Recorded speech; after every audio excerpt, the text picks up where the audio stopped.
Assalamualaikum. Selamat datang di channel Cerita Novika 2. Semoga hari ini teman-teman dalam keadaan sehat walafiat dan senantiasa diberikan kebahagiaan sepanjang hari.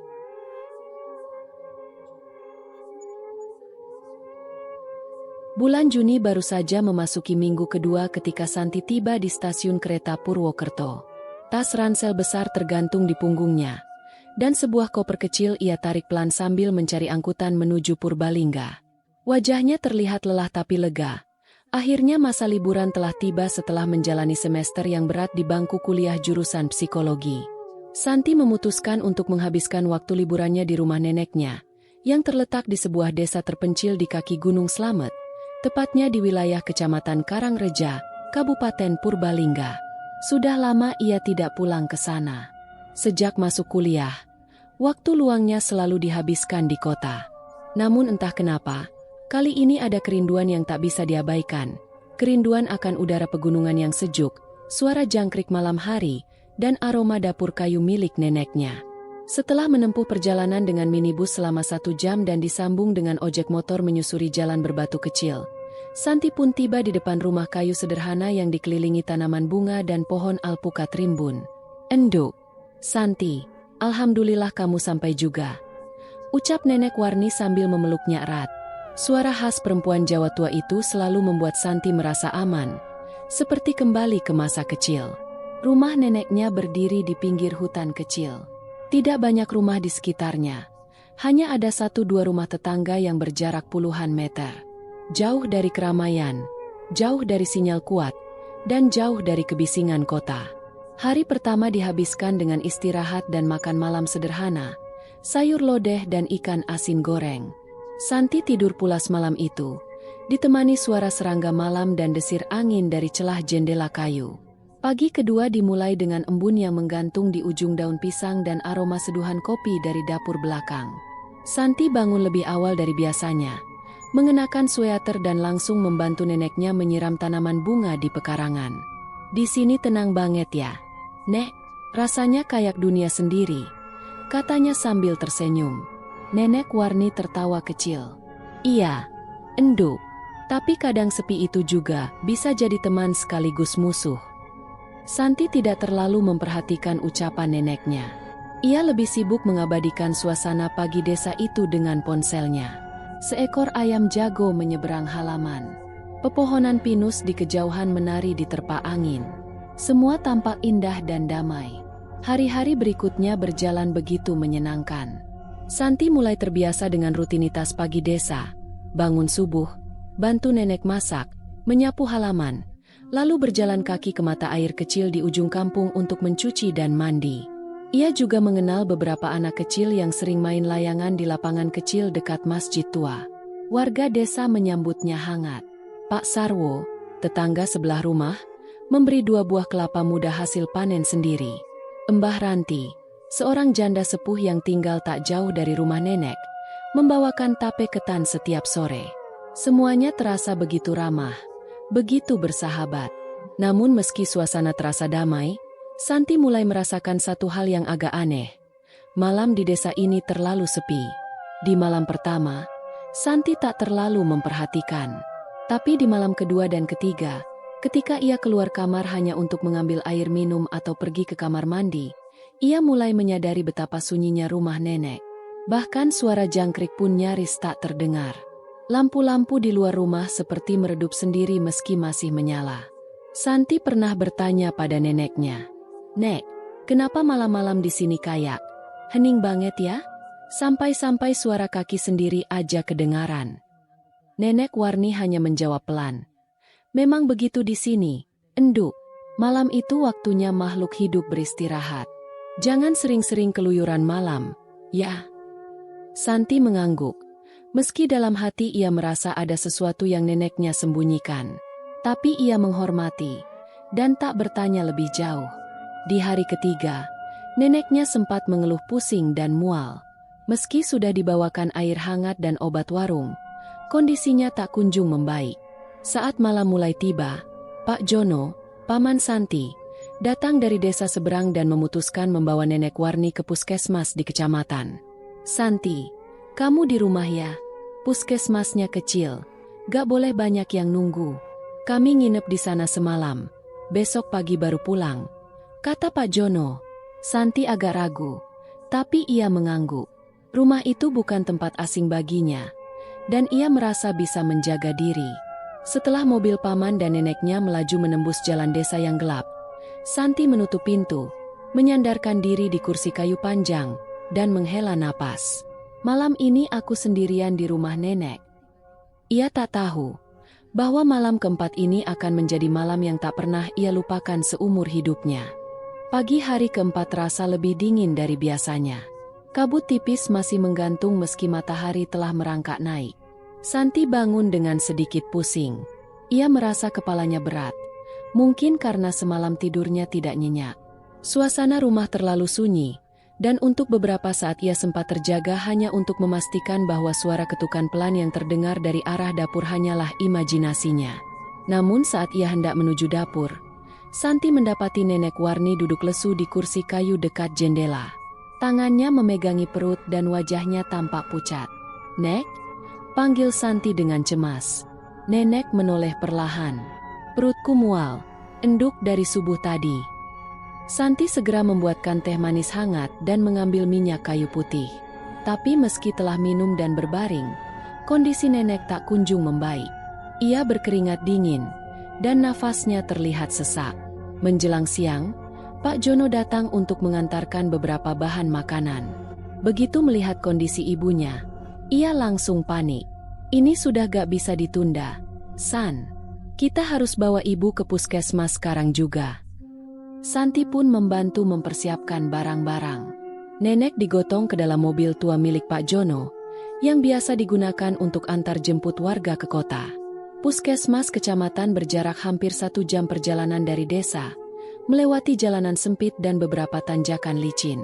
"Aku ikut ya, Pak," ujar Santi cepat sambil membawa jaket dan tas kecil. Namun Pak Jono menahannya. "Kamu di rumah aja, San. Ibu nggak boleh dijaga rame-rame. Dan kamu juga kelihatan lelah. Nanti malah jatuh sakit." Santi mengernyit. Hatinya tak enak.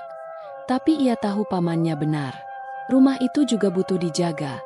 Dan tidak ada orang lain yang bisa diandalkan malam itu. "Aku bakal kembali besok pagi.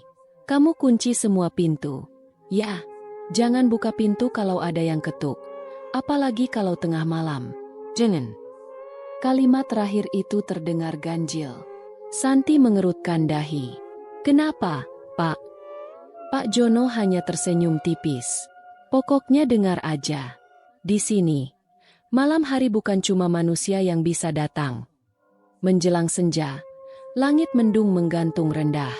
Santi berdiri di ambang pintu, memandangi mobil pamannya yang menghilang di tikungan. Angin berembus pelan membawa aroma tanah basah dan dedaunan tua. Ia menarik napas panjang, menenangkan dirinya. Ini bukan pertama kalinya ia sendirian. Ia pernah tinggal di asrama, di kos, bahkan jalan malam-malam di kota. Tapi entah mengapa, suasana di rumah nenek terasa berbeda malam ini. Ia menutup pintu dengan rapat, mengunci dari dalam. Kemudian ia mengelilingi rumah, memastikan semua jendela tertutup. Tak lupa menyalakan lampu di teras dan dapur. Setelah semua aman, ia membuat teh dan duduk di ruang tengah sambil memainkan ponselnya. Sayangnya, sinyal sangat buruk. Tak ada koneksi internet. Tak bisa buka media sosial. Bahkan untuk kirim pesan pun tertunda. Ia mencoba menghidupkan televisi lama milik nenek. Namun hanya saluran lokal yang penuh semut.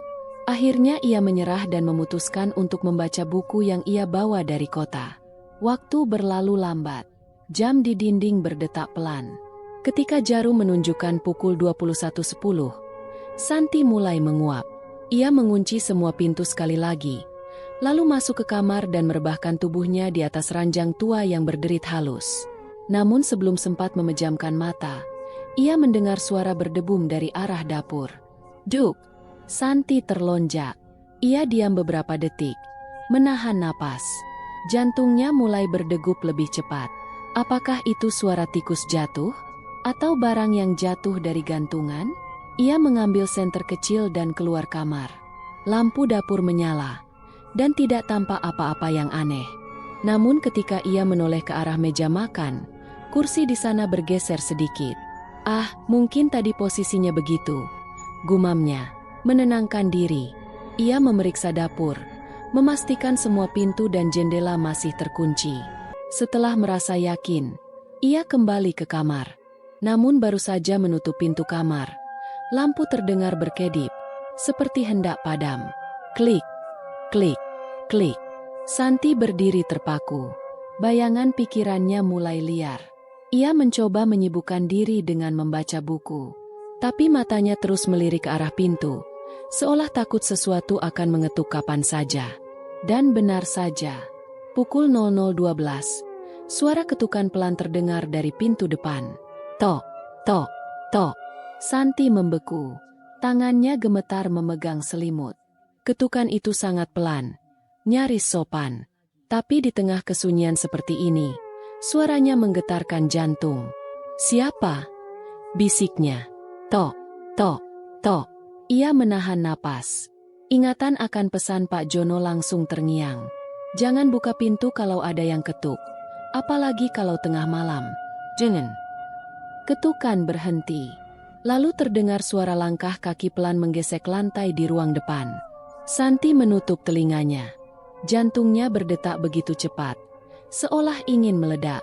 Ia berbaring, memejamkan mata rapat-rapat sambil bergumam doa. Anehnya, setelah beberapa menit, semua menjadi hening kembali. Hanya suara angin yang berdesir melalui celah atap. Santi tak tahu kapan ia tertidur. Namun ketika matanya terbuka, jam menunjukkan pukul 3.45. Ia merasa tubuhnya dingin, dan selimutnya terjatuh ke lantai. Namun yang paling aneh, jendela kamarnya terbuka sedikit. Meski ia yakin telah menutupnya rapat sebelum tidur. Ia perlahan bangkit, menutup jendela, dan kembali tidur sambil memeluk guling erat-erat. Tak ada suara, tak ada gerakan. Tapi di hatinya, ia tahu, malam belum selesai, dan esok semuanya akan lebih buruk. Hari keempat menjelang senja. Matahari menggantung di ufuk barat, menyebar cahaya jingga ke langit desa. Pepohonan di sekeliling rumah mulai tampak seperti siluet hitam yang menggigil. Di kejauhan, suara serangga menggema lemah, lalu satu persatu lenyap, seolah alam pun memilih diam. Santi duduk di teras, mengenakan sweater dan celana panjang. Ia mencoba menenangkan pikirannya sambil menyesap teh hangat. Di pangkuannya, novel yang tadi sore belum sempat ia tamatkan. Namun pikirannya tak bisa fokus. Matanya beberapa kali melirik ke arah jalan setapak yang menurun menuju hutan kecil di belakang rumah neneknya. Kenapa suasananya beda banget, ya? Gumamnya. Hari sebelumnya masih terdengar ramai.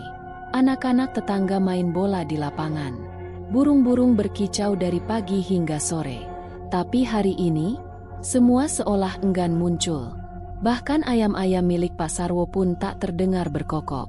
Pukul 6 sore, Santi masuk ke dalam rumah dan menyalakan semua lampu. Ia ingat jelas pesan Pak Jono, jangan sampai rumah ini gelap saat malam datang. Ia juga menyiapkan senter dan lilin sebagai cadangan. Setelah makan malam ringan, mie instan dan telur dadar, ia mencoba menonton televisi, tapi seperti kemarin, hanya saluran statis yang muncul. Setelah bosan, ia membuka galeri foto di ponsel. Ia memandangi foto-foto masa kecilnya bersama nenek. Lalu foto 3 hari lalu, saat ia dan nenek tertawa di dapur sambil mengupas ketela. Senyuman di wajah nenek terasa jauh sekarang. Ia mencoba mengirim pesan ke pamannya, tapi sinyal masih tidak bergerak.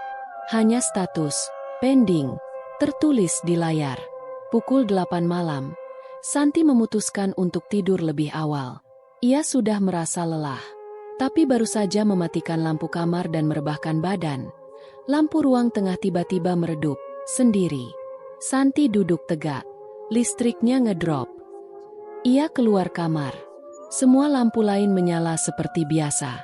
Hanya lampu ruang tengah yang kini temaram kekuningan, meskipun bolamnya baru diganti 2 hari lalu. Ia menekan saklar. Klik. Tidak ada perubahan. Saat ia hendak kembali ke kamar, kipas angin tua di sudut ruang mulai berputar pelan. Padahal, tidak dicolokkan. Santi mendekat. Kabel kipas tidak tersambung ke stop kontak. Tapi kipas itu berputar, pelan, mengeluarkan bunyi nging yang lirih dan ganjil. Seolah ada yang menyalakan dari tempat lain. Santi mundur perlahan. Jantungnya mulai berdetak cepat. Aku harus tenang, bisiknya. Mungkin korslet, atau kipasnya rusak. Tapi pikirannya berusaha menyangkal sesuatu yang lebih menakutkan. Apa yang bisa membuat kipas menyala tanpa listrik? Pukul 21.33.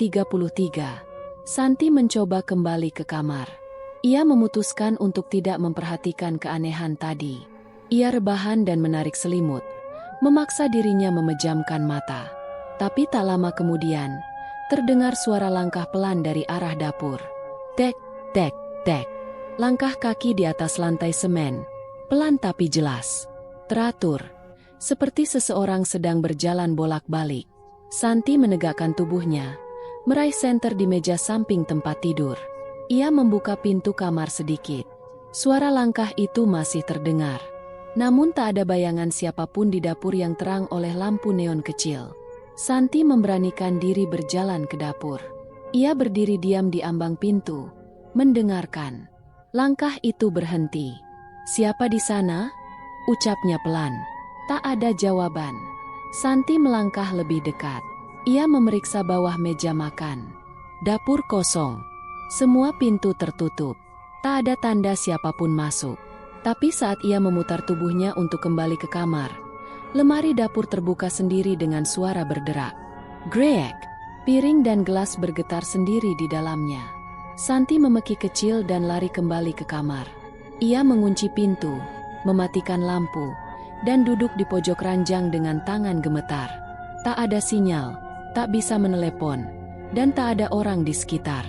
Ia benar-benar sendirian. Beberapa menit berlalu dalam diam.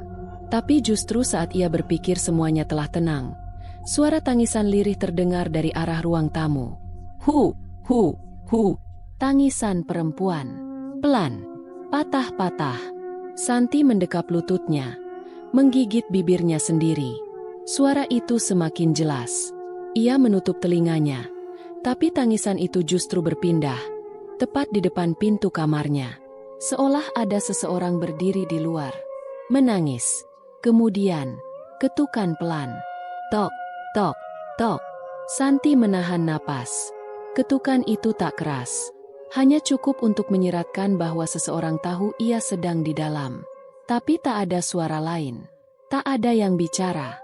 Ketika Santi mulai menguatkan diri untuk mengintip melalui celah pintu, ketukan itu berhenti. Tapi suara langkah perlahan terdengar menjauh. Beberapa detik kemudian, piring di dapur pecah. Piar. Santi menjerit pelan, menutup mulutnya. Kaca pecahan berserakan. Suara langkah itu kembali terdengar, berputar di luar kamarnya. Pukul 1.42. Santi tak bisa tidur. Ia memegang senter erat-erat. Lampu kamar masih menyala. Namun cahaya lampu kini terasa dingin, pucat, dan menyilaukan. Seolah cahaya itu justru membuat suasana lebih tak nyaman. Tiba-tiba, cermin kecil di meja rias retak sendiri. Bunyi krek memecah keheningan. Retakan membentuk pola aneh seperti wajah tersenyum samar. Santi berdiri dengan tubuh gemetar, menyapu cermin itu dengan kain. Tapi tak ada debu, tak ada alasan mengapa cermin itu bisa retak. Ia pun kembali ke tempat tidur. Tapi ketika ia menarik selimut, ada bau anyir, bau darah. Ia mencium bantalnya. Bau itu berasal dari situ. Ia menyalakan senter, mengarahkan ke bantal. Dan saat itu ia melihat bekas merah samar seperti noda darah. Santi berlari keluar kamar, menuju dapur. Ia sudah tak peduli dengan teriakan atau suara apa yang akan menyambutnya. Ia hanya ingin keluar. Tapi begitu tiba di ruang tamu, semua lampu padam. Hanya cahaya bulan dari jendela yang menyusup lewat selat tirai. Dan di tengah kegelapan itu, ada sosok berdiri di dekat pintu depan. Rambut panjang, kepala menunduk. Santi membeku. Senter di tangannya jatuh. Nafasnya tercekat. Sosok itu perlahan mengangkat kepala. Tapi sebelum wajahnya terlihat, Santi jatuh terduduk dan menjerit. Gelap. Ia terbangun di pojok dapur. Tak tahu bagaimana ia bisa di sana. Jam dinding menunjukkan pukul 4.50. Azan subuh mulai terdengar samar dari surau di kejauhan. Lampu menyala kembali. Semua pintu tertutup. Piring-piring sudah pecah di lantai. Tapi tak ada jejak siapapun. Ia perlahan bangkit. Tubuhnya lemas. Langkahnya gontai menuju halaman belakang. Dan di sanalah, di bawah pohon jambu, ia melihat bekas jejak kaki basah di tanah. Padahal tak hujan, tak ada genangan. Jejak itu mengarah ke pintu dapur. Santi menjerit. Tubuhnya roboh. Dunia berputar. Gelap lagi. Langit malam sudah bergeser ke titik tergelapnya. Pukul 2.30 dini hari, dan Santi baru saja tersadar kembali setelah sempat pingsan di dapur rumah nenek. Ia terbangun dalam keadaan tubuhnya menggigil. Keringat dingin membasahi pelipis dan tengkuk. Kaki dan tangannya lemas. Kepalanya berdenyut. Beberapa saat ia hanya duduk di lantai dapur, mengatur napas yang terengah. Samar-samar ia mengingat, kipas yang menyala sendiri, suara tangisan perempuan, bayangan tinggi di ruang tamu, dan jejak kaki di halaman. Santi berdiri perlahan, meraih senter kecil yang tergeletak di lantai. Ia tahu satu hal, ini belum berakhir. Perutnya terasa mulas, mungkin efek ketakutan yang berkepanjangan. Ia memutuskan untuk ke kamar mandi, meskipun segenap naluri tubuhnya menolak berjalan seorang diri di tengah rumah yang kini terasa seperti sarang makhluk tak kasat mata. Dengan langkah pelan dan senter di tangan, ia berjalan menyusuri lorong dari dapur ke ruang tengah. Suasana hening, terlalu hening. Hanya detak jam dinding yang terdengar. Namun entah mengapa, setiap dentingnya terasa berdentum keras di kepala. Begitu ia melewati ruang tamu, langkahnya terhenti. Di sana, di kursi kayu yang menghadap ke jendela, duduk seseorang. Sosok wanita. Rambutnya panjang, hitam legam, menjuntai ke bawah kursi. Kepalanya menunduk. Gaunnya lusuh, seperti kain putih yang telah lama tersimpan di lemari tua. Santi membeku. Nafasnya tercekat. Tangannya yang memegang senter bergetar. Dan dalam keraguan, ia menyinarinya pelan. Sosok itu tidak bergerak. Tak ada reaksi. Tapi aura dingin yang menguar dari tubuhnya begitu nyata, membuat bulu kuduk Santi berdiri dan kulitnya seperti tersentuh es. Santi memundurkan langkah. Ia menatap sosok itu beberapa detik lagi, dan memberanikan diri bersuara. "Halo?" Tidak ada jawaban. Santi menelan ludah. Lalu dalam sekejap keberanian, ia menyalakan lampu ruang tamu yang ada di dekatnya. Cahaya menerangi ruangan. Kursi itu kosong. Santi berdiri mematung. Tadi ia melihatnya. Ia yakin wanita itu duduk di situ. Jelas sekali. Tapi sekarang tidak ada siapa-siapa. Ia mendekat, memastikan, bahkan mencoba mengendus. Bau anyir khas yang sempat tercium kini hilang. Ia menyentuh sandaran kursi. Dingin. Pikirannya kacau. Apakah tadi hanya halusinasi? Ia memutuskan untuk cepat-cepat ke kamar mandi sebelum sesuatu yang lebih parah terjadi. Kamar mandi berada di belakang rumah, melewati lorong kayu dan pintu kayu tua yang menuju keluar. Santi membuka pintu dengan hati-hati, menyalakan lampu luar yang berkedip-kedip. Tiba-tiba, suara tangisan bayi terdengar lirih dari dalam rumah. Santi membalikkan badan dengan cepat. Suara itu datang dari kamar nenek. Ia berdiri membatu. Tangisan bayi, pelan, menyayat hati. Tapi neneknya sedang dirawat. Tak ada bayi di rumah ini. Tak ada siapa-siapa selain dirinya sendiri. Namun suara itu terus terdengar. Wih wih wih. Seolah bayi itu kesepian. Menangis dalam gelap. Santi menutup pintu kamar mandi, berbalik arah, dan bergegas menuju kamar nenek. Tangannya gemetar saat memutar kenop pintu. Perlahan, pintu terbuka. Kamar itu gelap, namun tangisan masih terdengar. Ia mengarahkan senter ke dalam. Ruangan tampak seperti biasa. Kasur kapuk terhampar, lemari tua di sudut, cermin berdiri yang tertutup kain. Tapi tidak ada bayi. Tangisan berhenti. Santi memeriksa bawah tempat tidur. Tidak ada. Ia buka lemari. Kosong. Lalu matanya tertumbuk pada cermin berdiri di sudut ruangan. Walau tertutup kain, sesuatu dalam dirinya mengatakan ada yang tak beres. Perlahan ia mendekat. Saat hendak menyibakkan kain itu, cermin bergoyang sendiri, seperti didorong dari belakang. Kain penutupnya melorot, dan seketika Santi menjerit. Di dalam cermin, berdiri sosok wanita berambut panjang. Wajahnya hancur, hitam terbakar, dan matanya bolong. Santi mundur tersungkur ke lantai. Tangannya menutup wajah.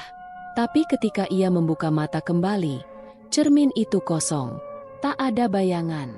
Bahkan wajahnya sendiri pun tak terlihat. Cermin itu gelap. Santi bangkit dan berlari keluar kamar. Kembali ke ruang tengah. Tapi kali ini, kursi yang tadi kosong kini bergoyang pelan. Ini terlalu nyata.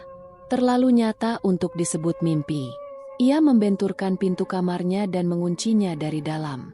Ia mengatur napas. Tubuhnya gemetar seperti kedinginan. Di luar kamar, ia masih bisa mendengar langkah kaki. Kali ini bukan di dapur, tapi di atap. Duk, duk, duk. Seperti ada sesuatu yang berjalan, tidak dengan kaki manusia, tapi merangkak di genteng rumah. Ia menutup telinganya. Tangisnya pecah. Ya Allah, tolong aku. Tak lama kemudian, suara berhenti. Tak ada lagi langkah, tangisan, atau bayangan.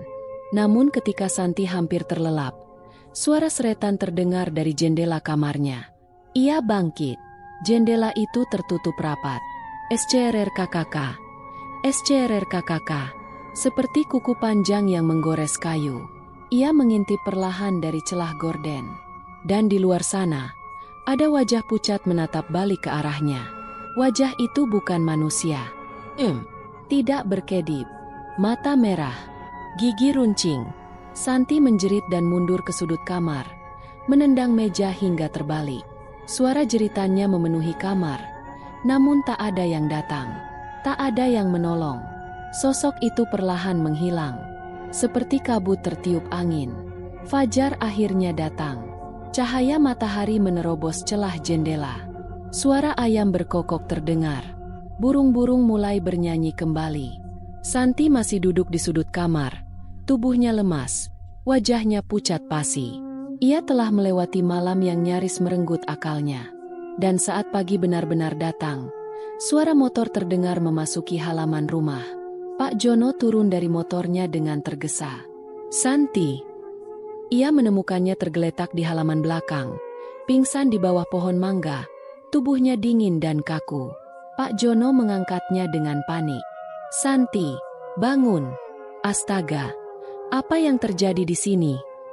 Namun yang bisa menjawab hanyalah bekas cakaran samar di kusen jendela, dan kursi goyang di ruang tamu yang masih bergoyang perlahan, seolah baru saja diduduki. Santi terbangun di ruang tengah dengan tubuh menggigil. Sinar mentari pagi belum benar-benar mengusir bayangan dari sudut-sudut rumah nenek. Ia masih mengenakan pakaian semalam. Wajahnya pucat dan pandangannya kosong. Pak Jono duduk di depannya. Wajahnya cemas dan penuh pertanyaan.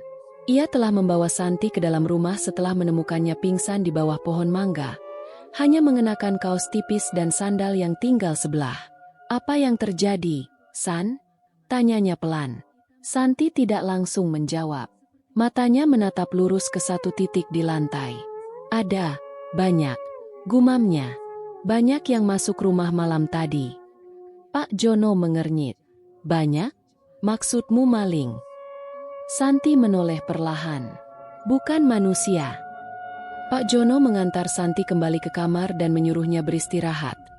Lalu segera kembali ke puskesmas karena kondisi nenek yang belum stabil. Meski khawatir, ia tak bisa meninggalkan ibunya lama-lama. Sebelum pergi, ia kembali mengingatkan Santi, kunci semua pintu. Jangan keluar kalau sudah malam. Dan jangan percaya kalau ada yang manggil dari luar. Meskipun suaranya mirip aku atau nenek. Santi hanya mengangguk. Menjelang sore, udara kembali berubah. Langit tampak lebih cepat gelap. Awan hitam menggantung rendah di atas desa. Angin dari arah barat membawa aroma tanah basah dan bunga melati busuk. Santi sudah menyiapkan semuanya. Menyalakan semua lampu, menutup semua jendela, menyimpan air doa dan bacaan-bacaan dari Pak Ustaz di bawah bantal. Ia bahkan menyumpal telinganya dengan kapas tipis, berusaha memutus dirinya dari suara-suara aneh yang kemungkinan muncul lagi malam ini. Namun rasa takut bukan sesuatu yang bisa ditolak hanya dengan logika. Pukul 19.40. Saat Santi hendak ke dapur, suara pintu depan berderit terbuka pelan. Padahal sebelumnya sudah dikunci. Bahkan ia sudah memeriksa 2 kali. Dengan tangan gemetar, ia mendekati pintu. Tertutup. Ia menoleh ke ruang belakang. Jendela dapur terbuka setengah. Seperti ada yang masuk dari luar. Santi segera menutup dan menguncinya. Namun saat ia mencoba membuka pintu utama untuk memastikan, gagangnya tak bisa diputar. Seperti terkunci dari dalam. Ia mencoba jendela kamar. Tak bisa dibuka.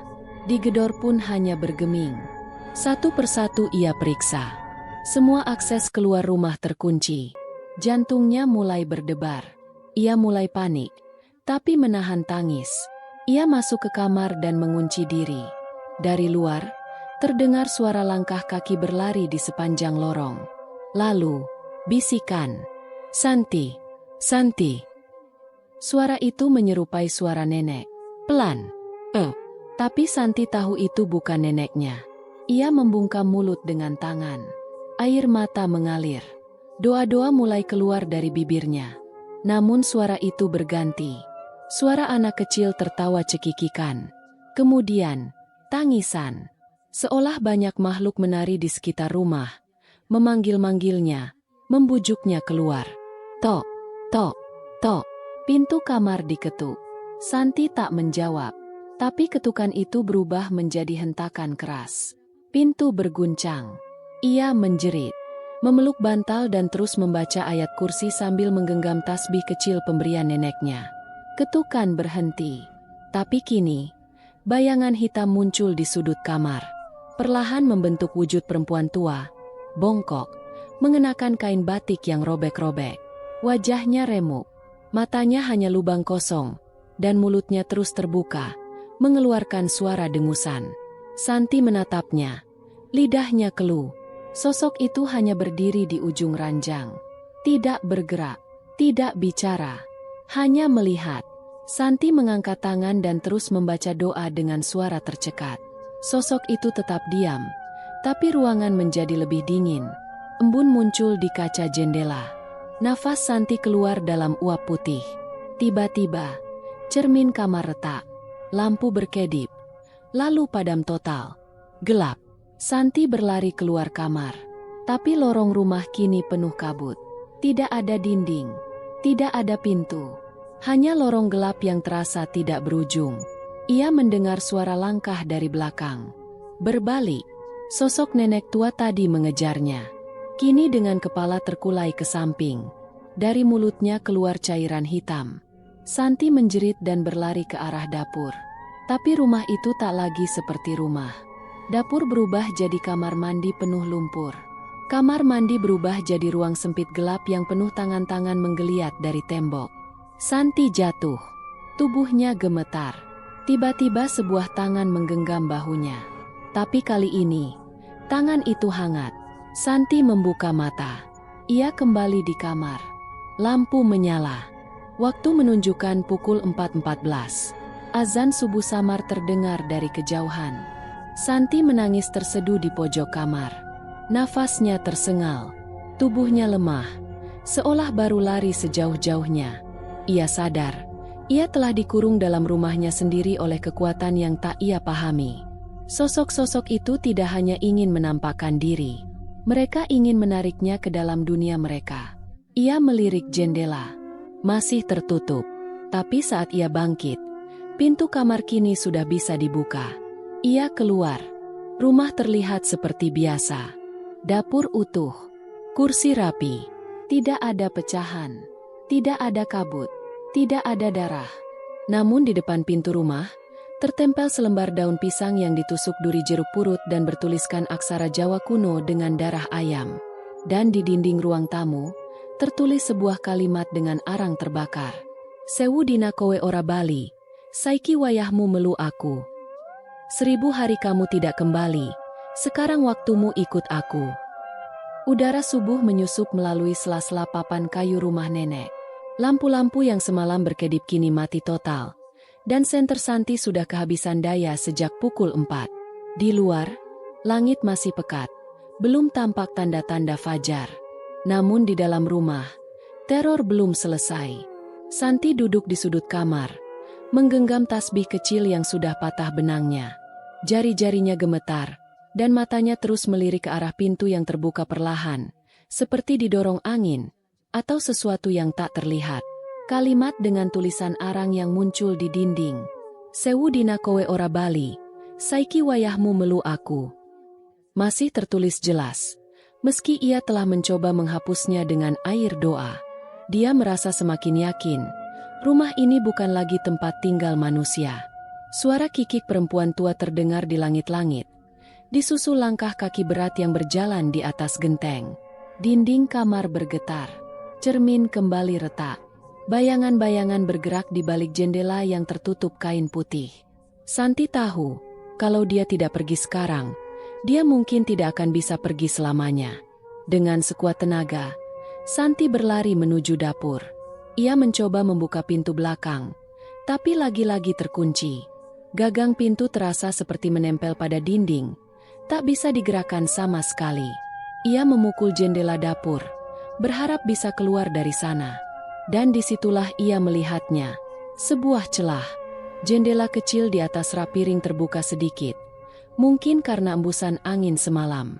Tak pikir panjang, Santi memanjat rak kayu, mendorong celah itu lebih lebar hingga cukup untuk tubuhnya. Saat tubuhnya setengah keluar, suara-suara mulai terdengar dari dalam dapur. Santi, ayo, keluar saja. Kami sudah menunggumu lama. Suara-suara itu bergema, seperti berasal dari dalam pikirannya. Santi tak peduli. Dengan susah payah, ia mendorong tubuhnya keluar dari jendela, lalu jatuh terguling ke tanah halaman belakang yang basah oleh embun dan lumpur. Namun saat ia mencoba berdiri, kakinya terpaku. Bukan karena terkilir, tapi karena halaman rumah telah berubah. Pohon mangga tua berdiri kaku di tengah halaman, seperti menatap langsung ke arahnya. Dan di sekelilingnya, sosok-sosok tinggi kurus berdiri. Diam, membentuk lingkaran. Wajah mereka tidak jelas.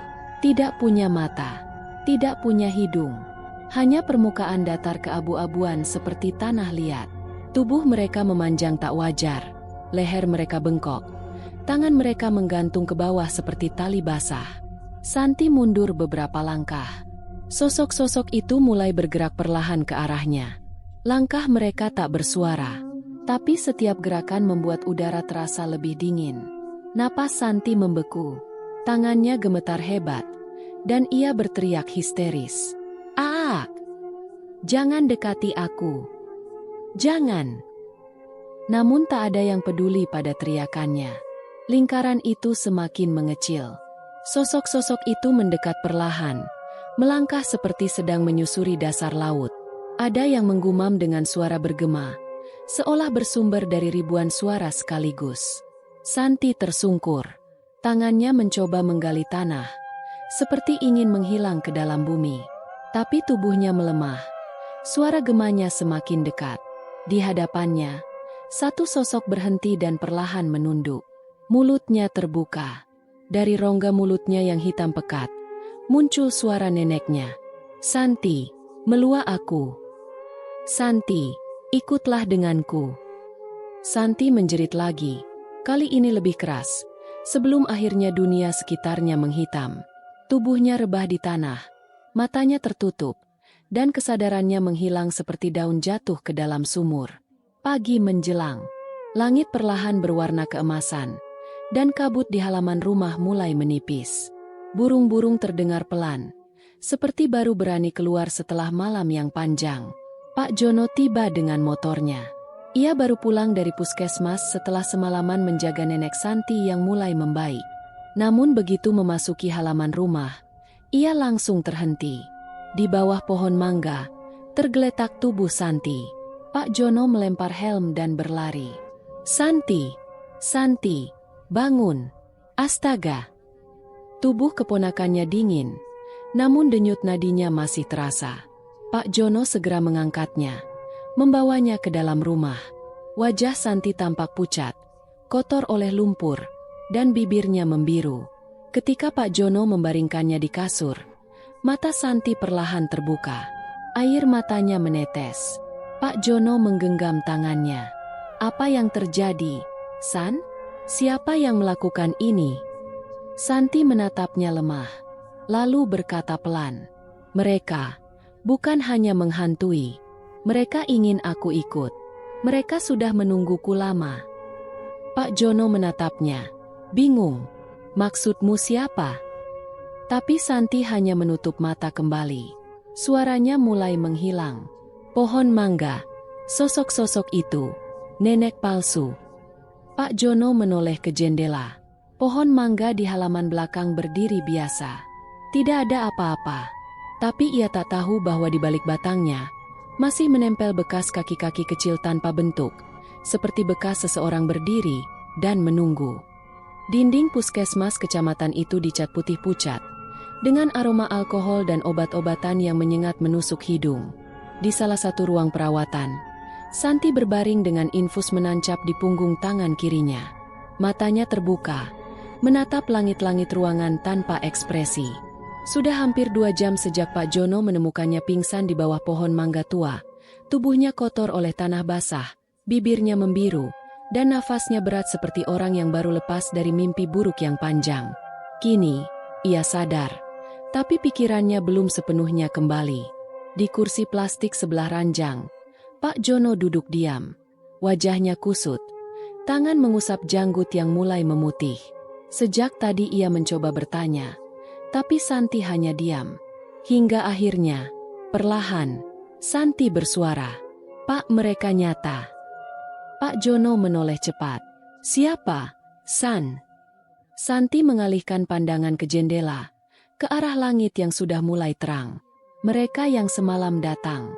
Sosok-sosok itu, wanita tua, bayangan hitam, tangisan bayi, dan wajah tanpa mata. Suara Santi pecah di akhir kalimat. Tubuhnya bergetar meski ruangan itu tidak dingin. Tangannya mencengkeram selimut seperti ingin memastikan bahwa ia masih ada di dunia nyata. Pak Jono menghela napas panjang. Kali ini ia tahu, dia tak bisa lagi menutupi semuanya. "San, ada sesuatu yang harus kamu tahu," ujarnya pelan. Santi menatapnya. "Rumah nenekmu itu bukan rumah biasa." Santi diam. Dulu, sebelum rumah itu dibangun, tanah di situ adalah lahan pemakaman. Tapi bukan makam umum, melainkan pemakaman kuno dari zaman kerajaan. Kuburan tua, San. Tempat orang-orang yang meninggal karena penyakit, perang, atau kutukan. Santi menahan napas. Ia merasa dingin mulai menjalari tubuhnya lagi. Waktu simbah buyutmu dulu beli tanah itu, sebagian besar makamnya sudah dipindahkan ke lokasi baru. Tapi gak semua. Ada beberapa yang dibiarkan karena tak dikenal, atau tidak sempat dibongkar. "Lalu kenapa tetap dibangun rumah di situ?" tanya Santi dengan suara pelan. "Karena keluarga kita dulu gak percaya hal-hal begitu. Tapi warga desa mereka tahu. Mereka sudah sering mengingatkan agar rumah itu jangan pernah dibiarkan kosong di malam hari. Terutama malam-malam tertentu. Seperti malam kemarin." Santi meremas selimut. "Apa yang istimewa dari malam itu?" Pak Jono menunduk. "Itu malam keempat bulan Jawa, San. Malam yang dikenal sebagai Selik Petung. Malam di mana dunia orang hidup dan dunia para arwah saling bersentuhan paling dekat. Kalau rumah kosong malam itu, para penghuni lama akan menganggapnya sebagai undangan."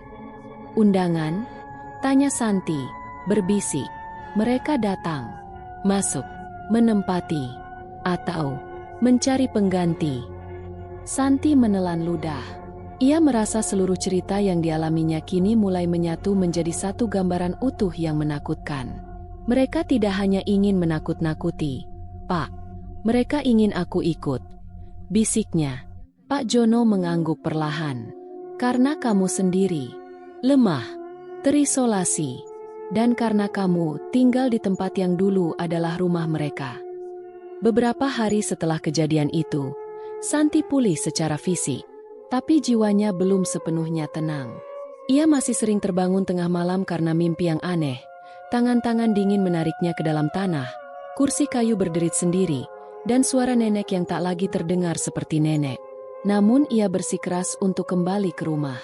Ia ingin melihatnya sekali lagi, sebelum memutuskan apakah ia masih sanggup tinggal, atau akan pergi selamanya. Pak Jono menemaninya. Rumah itu tampak seperti biasa. Tenang, sunyi, berdiri kokoh di antara pohon-pohon tua dan rerumputan yang mulai meninggi. Tapi bagi Santi, rumah itu sudah tak sama lagi. Begitu ia melangkah ke dalam, hawa dingin segera menyambut. Ruangan yang semula terasa akrab kini seperti memperhatikannya diam-diam. Ia menatap sudut ruang tamu, tempat kursi tua berada. Kosong. Ia masuk ke kamar nenek. Cermin yang dulu retak kini bersih, seolah tak pernah disentuh. Tak ada tulisan di dinding, tak ada suara. Tapi ketika ia berjalan ke belakang, ke halaman tempat ia terakhir pingsan, ia melihat sesuatu di bawah pohon mangga. Sebuah boneka jerami kecil, dengan wajah digambar arang, dan kain kafan mini diikat di lehernya. Santi menatap boneka itu. Tak ada suara, tapi jantungnya berdetak pelan, seperti menunggu sesuatu. Pak Jono berdiri di belakangnya. "Itu jimat pemanggil arwah," katanya. "Biasanya ditaruh oleh orang yang ingin berkomunikasi dengan makhluk halus." Santi menggeleng. "Aku gak pernah lihat itu sebelumnya." Pak Jono tampak gelisah. "Berarti bukan kita yang menaruhnya." Hari itu mereka memutuskan untuk membersihkan seluruh rumah, menyucikan ruangan dengan doa-doa dan air yang sudah didoakan oleh Pak Ustaz. Mereka membakar boneka jerami itu, dan menyiram akar pohon mangga dengan air zam-zam. Sebuah ritual kecil yang disarankan oleh orang tua-tua desa. Santi, dengan sisa keberaniannya, berdiri di ruang tengah dan berbisik, "Maafkan kami tak bermaksud mengganggu. Ini bukan lagi rumah kalian. Tapi kami akan mendoakan agar kalian bisa pulang dan tenang." Suasana rumah mendadak tenang. Angin berhenti berembus. Lampu tidak lagi berkedip. Dan malam itu, untuk pertama kalinya, Santi tidur di rumah nenek tanpa mimpi buruk. Beberapa minggu kemudian, Santi kembali ke kota. Libur kuliahnya berakhir, dan ia harus melanjutkan hidupnya. Namun sebelum pergi, ia berdiri di depan rumah, memandang pohon mangga yang kini tampak biasa saja. Ia menutup matanya dan berdoa dalam hati. "Terima kasih, karena kalian sudah melepaskanku." Dan di antara desiran angin yang pelan, ia merasa ada yang mengangguk.